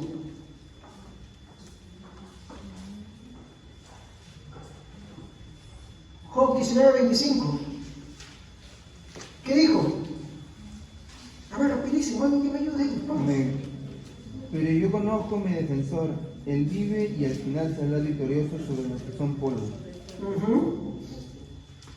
La versión Reina Valera dice, del polvo de donde estés, tú me levantarás. Yo sé que mi Redentor vive y al fin se levantará sobre el polvo.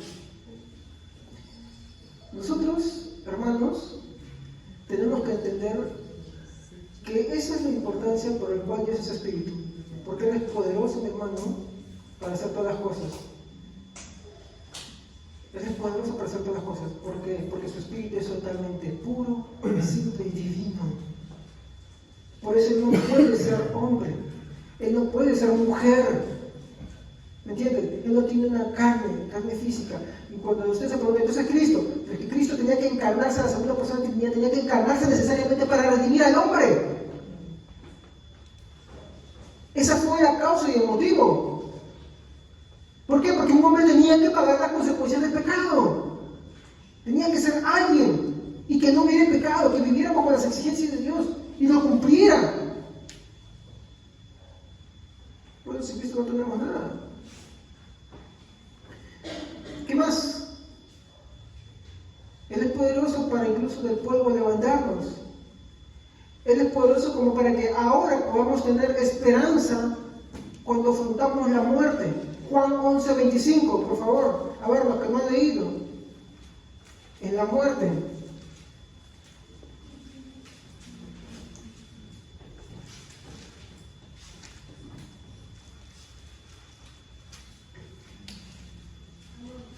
Yo soy la resurrección y la vida. El que cree en mí, aunque esté muerto, vivirá. ¿Se dan cuenta? Es la esperanza.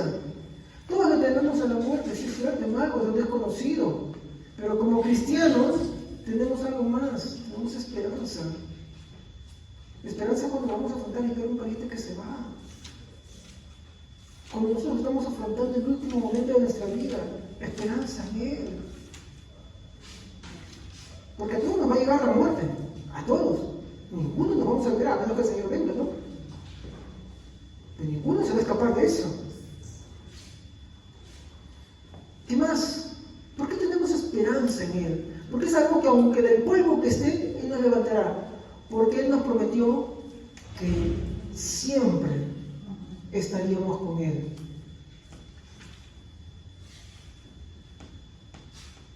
Y esto lo dice Primera de Tesalonicenses, capítulo 4, versículo 17, perdón.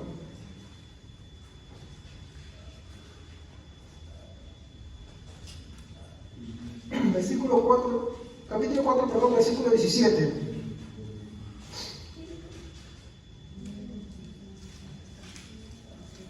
Amén. Luego nosotros, los que vivimos, los que hayamos quedado, seremos arrebatados juntamente con ellos por las nubes para recibir al Señor en el aire, y así estaremos siempre con el Señor. Amén. Él no solamente nos va a levantar del polvo donde esté, Él no solamente nos va a dar esperanza ante la muerte, sino que Él nos prometió que cuando Él venga, estaríamos con Él para siempre también. ¿Y cómo es posible todo esto? Porque Dios es espíritu.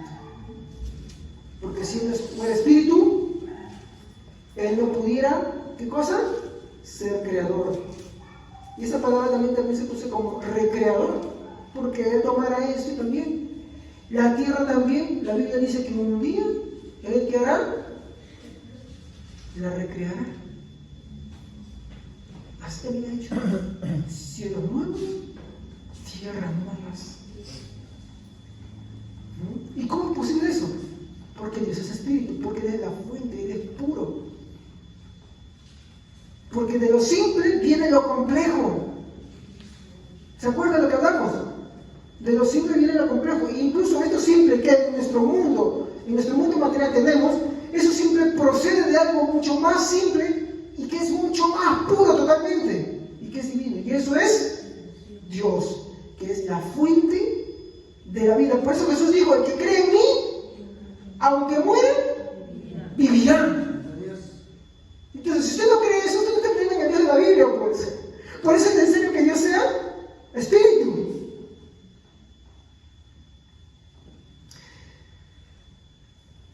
Así como Él resucitó, Jesús nos ofreció también resucitar con un cuerpo glorificado, como Él tuvo el momento de resucitar. Sí, siempre bromeo con eso, ¿no?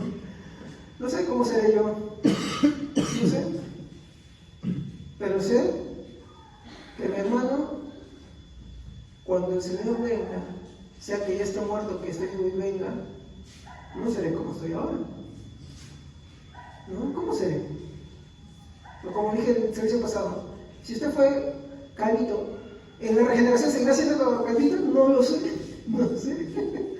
Si usted tenía sobrepeso, ¿en la regeneración usted seguirá siendo así? Si usted era bueno, no lo sé, yo no lo sé, no puede ser eso. Pero sí será glorificado.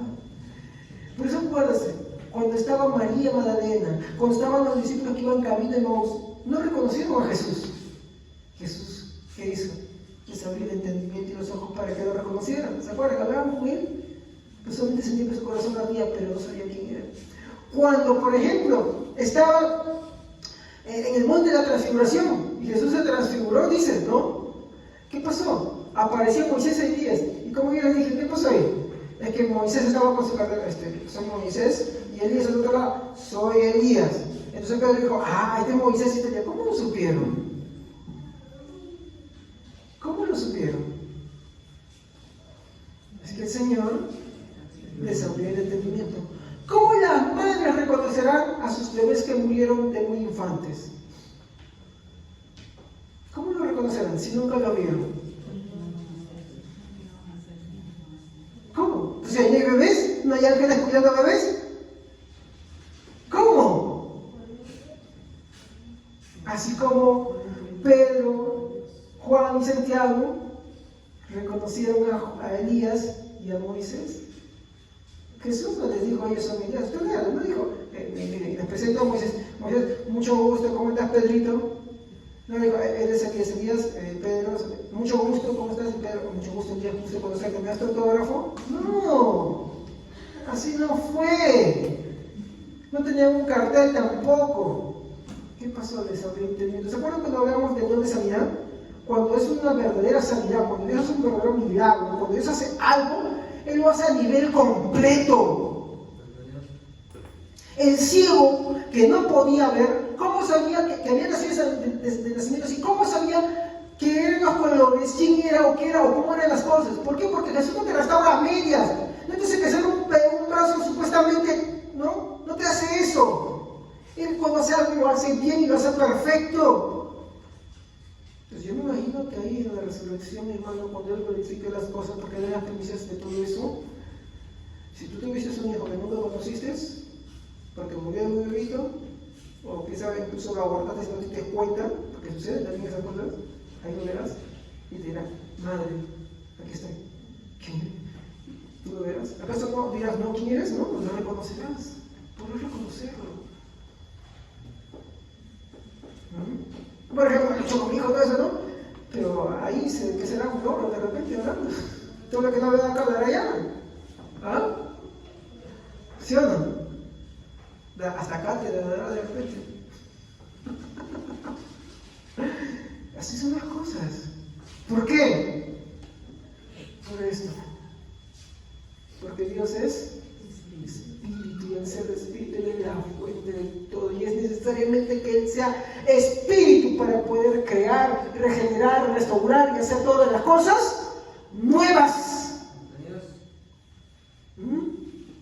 Es necesario.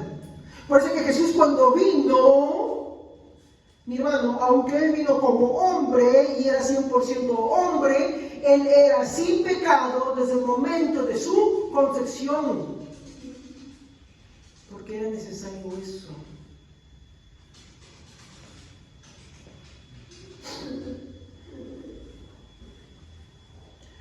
Así como Él resucitó, Jesús nos ofreció también resucitar con un cuerpo glorificado como Él tuvo al momento de resucitar. Esto no es imposible para un Dios que su espíritu es divino, es simple y totalmente puro, ya que Él es la fuente de toda la vida y toda la creación. ¿Amén? Yo espero que usted me haya entendido algo de lo que he hablado. Espero que le haya dado esperanza. Pero es importante defender esto porque Dios es espíritu. ¿Ok? Vamos a orar. Padre, te damos muchas gracias en esta mañana. Te pido